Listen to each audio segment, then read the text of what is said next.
Hey guys, welcome back. We're going over tomorrow's workout for Thursday, May 7th. We're going to go through two different strength elements. So again, 1A, 1B, and then 2A, 2B. Both of the strength elements are going to be for 4 total rounds. Starting off with 1A, we're going to be doing a kettlebell gorilla row. We have done this one before. I believe we just did it last week. So the rep range is going to be 4 sets total of 8 to 10 reps per side. So if you're not familiar with what it looks like, make sure you look at the demo video. The demo video is being done with 2 kettlebells. However, if you only have access to one, then obviously you can only do it with that one and just switch sides as you're going through. All right. Now, when you're done with 1A, 1B is going to be a contralateral glute bridge floor press. And that one we're going to do anywhere between 10 to 12 reps per side as well. Make sure you keep the hips high, the elbow in tight while you're doing the floor press. So it's going to work 2 different exercises or 2 different elements at the same time. Now again, 1A, 1B, 4 rounds. You're going to rest 30 seconds after each exercise.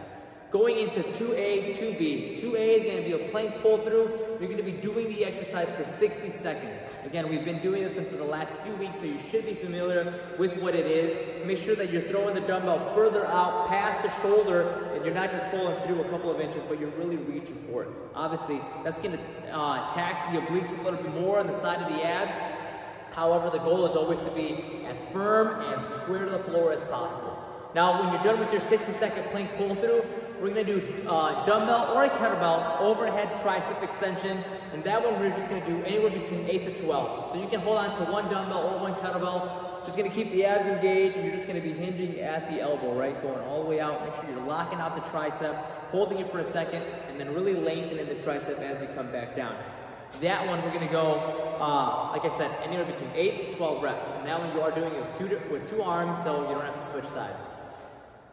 That'll conclude the strength. The conditioning, simple workout today. We're going to go 4 times with the goal being to accumulate to 100 hand release push-ups. Now a hand release push-up, that can be done to the floor, obviously hands off the deck when you get down, so chest and thighs on the ground.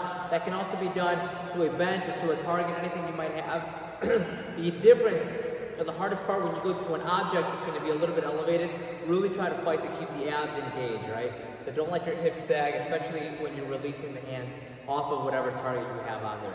Now the catch would be that every time you break up your hand release push-ups, you're going to drop down, you're going to do 10 hollow rocks after every break, right? Now these hollow rocks can be done with your feet extended or with your knees tucked in, whatever will allow you to get through those 10 hollow rocks, ideally unbroken. This should not be a hollow rock workout, right? So another little tip in advance, have a game plan of how you want to execute the hand release push-ups. Typically, I know that, often in workouts you start off super fast and you're doing 15, 20, possibly even 30 off the bat, and then by the end of it you're doing sets of 2, 3, maybe even 1, right? That's not going to be ideal for a workout like this. So have an idea of what you think you can do. Typically I would just recommend anywhere between 5 to 10 reps per person, right? Maybe starting off with smaller sets, and if you feel comfortable towards the end, maybe you can get some bigger chunks out, but I would not start the other way around with big sets and then working down to small sets. A good way to look at it is just 10 rounds of 10 hand release push-ups, 10 hollow rocks.